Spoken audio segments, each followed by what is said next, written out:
The DA has called on the national government to put an end to pit toilets in all schools.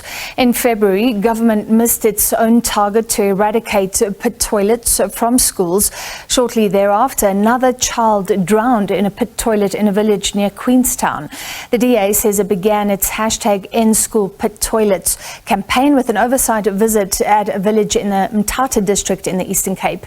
We're joined by Baxolili Nodada, who is the DA MP, focusing on basic education. Thank you for being with us, Mr. Nodada. What did you find at the Kwaru village in Mthatha? So good evening, first of all, to you and your viewers. So this past week, we spent 3 days going to two different districts, which is OR Tambo, which is in the Mthatha area, as well as Alfred Nzo East, which is Mount Frey area. And we visited about 6 schools in that particular area, all of them which have pit toilets.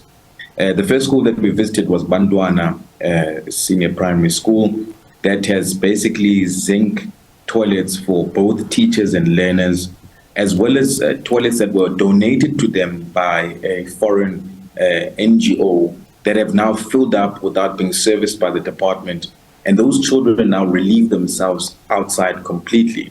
Another school that we visited, you'll find that the community just built the toilets themselves because the old pit toilets are dangerous for the children because the seat itself is too big for the children to be able to sit on that.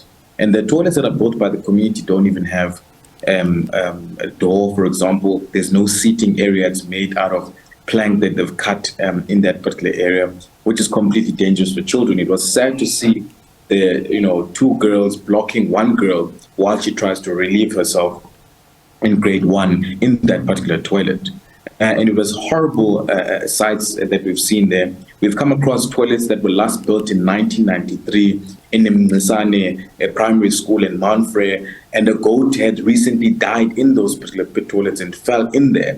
And parents there feared that their children could be next and be that goat itself because those toilets were last built in 1993. This new dispensation of government has not built those toilets. Neither are they identified for their CD program that they had missed a deadline that you mentioned earlier in February. So can I clarify that? You're saying that there should be an audit, as it were, of all the pit toilets, part of that SAFE program, and the toilets you found aren't even on there, meaning government could be missing many more. Is that correct? That's precisely why we're doing these oversight visits, because in March 2021 on Human Rights Day, we visited the family of Langalamviki in Esquipini in the Eastern Cape, which you mentioned now near Dordrecht. And you'll find that many of the schools that we visited this past week, 3 days, are not even on the list of schools that have pit toilets. And when you look at the National Infrastructure Management System, which is NIMS, that the department uses, that system still indicates that there's over 5,200 schools that still use pit toilets. And the SAFE program has not identified all of the schools that exist that still have pit toilets, therefore meaning that there's a discrepancy in terms of reporting of how many schools need to be eradicated of pit toilets. And that is why we are doing these oversight visits, to expose that, so that we know that the department is not playing to the crowd or playing to the game and actually misleading South Africans, as we've now picked up in the past 6 schools that we visited that are not even on the list of the SAFE program that they have neither planned for now nor 2025. And it's quite sad because the school that we visited in Mount Frey, Nomkologoto itself, still has open pit toilets. Children are running around there in grass next to those pit toilets. They could literally fall in there and literally die, like Langalamvik and many other children.